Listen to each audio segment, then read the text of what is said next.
Previously, the European scientists, they believed that the Earth was the center of the solar system and the universe. And all the planets, as well as the moon and the sun, it revolved around the Earth. This was called as geocentrism.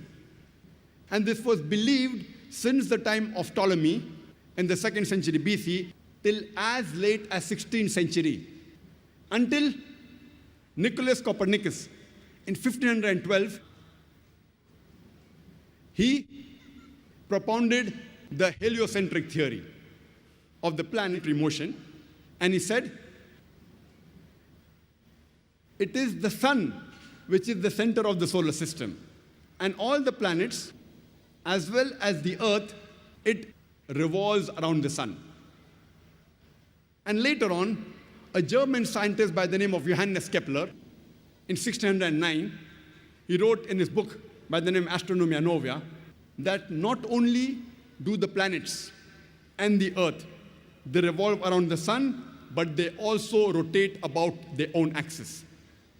And when I was in school, I passed my school in 1982, about more than 25 years back.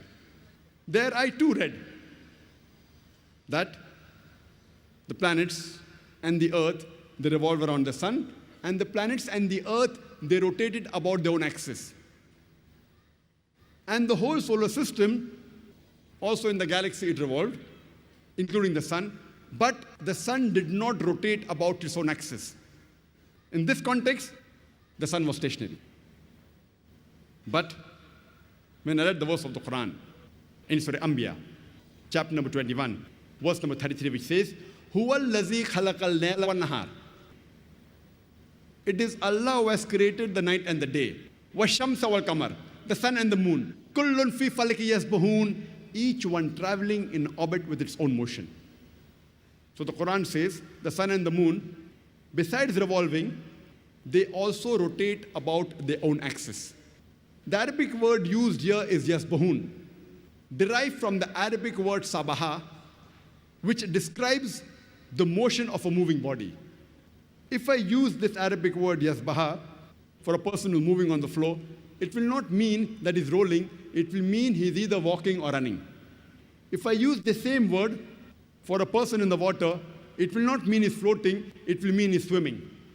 Similarly, when Allah subhanahu wa ta'ala uses the same word for a celestial body, it does not mean that it is flying in the air, it means it is moving along with its own rotation.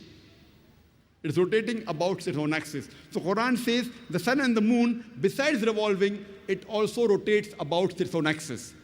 And today, science has discovered that even the sun rotates.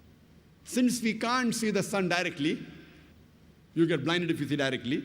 If you have an equipment and have the image of the sun on a tabletop, we find that there are spots in the sun.